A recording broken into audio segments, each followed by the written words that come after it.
ছোট ছোট আনন্দগুলোই সারাদিনে ক্লান্তি ভুলিয়ে দেয়। দিনটা যেভাবেই কাটুক, শেষে কিছুটা নিজের সময় থাকা জরুরি। হাই এভরিওয়ান, আসসালামু আলাইকুম। এই তো রাত 12টা বাজে একটু বের হয়েছিলাম বাবুকে নিয়ে, কিন্তু আম্মু ফোন দিয়ে বলল আয়রাকে যাতে আম্মুর সাথে দেখা করিয়ে নেই।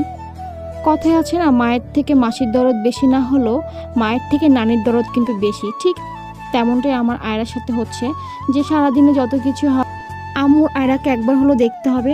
তাই বের হয়েছিলাম একটু ঘোরাঘুরি করতে, কিন্তু চলে গিয়েছিলাম আম্মুর বাসায়। বাসা থেকে ফিরতে ফিরতে অনেক রাত হয়ে গেছিলো, বাইরে কোনো লোকজন ছিল না। তারপর আর কোনো ব্লগ নেওয়া হয়নি। এই তো সকালে ঘুম থেকে উঠে আগে বাবুর খিচুড়িটা রান্না করে নিলাম। এখানে হচ্ছে আমি নুডলস রান্না করতেছিলাম, বিকালে নাস্তা করবো কি, তো ভাবলাম নুডলস রান্না করি। তো এই যে এখানে কড়াইতে তেল দিয়ে নিলাম, আর অন্য চুলায় নুডলস সিদ্ধ করতে বসিয়ে দিলাম। অনেকে আছে নুডলস অনেক বেশি পছন্দ করে, কিন্তু আমার কেন জানি নুডলস তেমনটা ভালো লাগে না, তো আমি মাঝে মধ্যে খাই। তো এটা হচ্ছে মিস্টার নুডলস কোরিয়ানটা, তো এই নুডলসটি আমার বেশি খাওয়া হয় যেহেতু এটা অনেক স্পাইসি হয়। তারপরে এই তো আমার নুডলস রান্না শেষ হয়ে গেল, তো ভাবলাম একটু বাইরে যাব। তো আমরা মায়েরা যেখানে যাই না কেন, বেবির খাবার আগে রেডি রাখতে হয় আমাদের, যে সব কিছুর আগে হচ্ছে বাচ্চার খাবার রেডি করতে হয়। তো আমি এখানে বাবুর ফর্মুলাটা রেডি করে নিচ্ছিলাম। এই তো আজকে আমি এই ড্রেসটা পরবো। একটা টাইম ছিল যখন বাইরে বের হওয়ার কথা হলে রেডি হতে আমার আধা ঘন্টা 1 ঘন্টা লেগে যেত। এখন পুরোটাই উল্টো, এখন আর রেডি হতে তেমন টাইম লাগে না।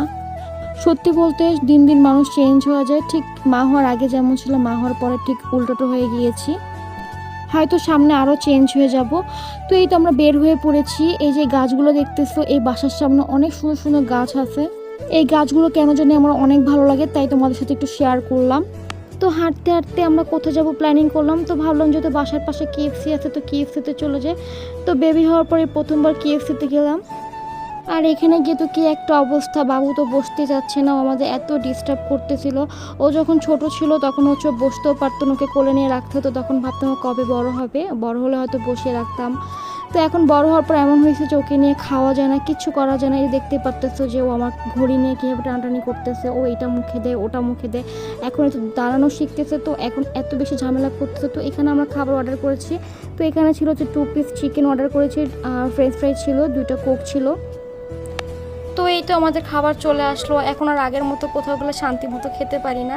আগে তো গল্প করতাম আর খেতাম, আর এখন যেখানে যাচ্ছি সেখানে হচ্ছে কখন খাবার আসবে, কখন তাড়াতাড়ি খেয়ে চলে আসবো। তো এখানে খাবার যেহেতু চলে আসছে, কোনো রকম খেয়ে বের হয়ে গিয়েছি, বাবুর জন্য খাওয়া যাচ্ছিল না, ও এত হাতাহাতি করতেছিল।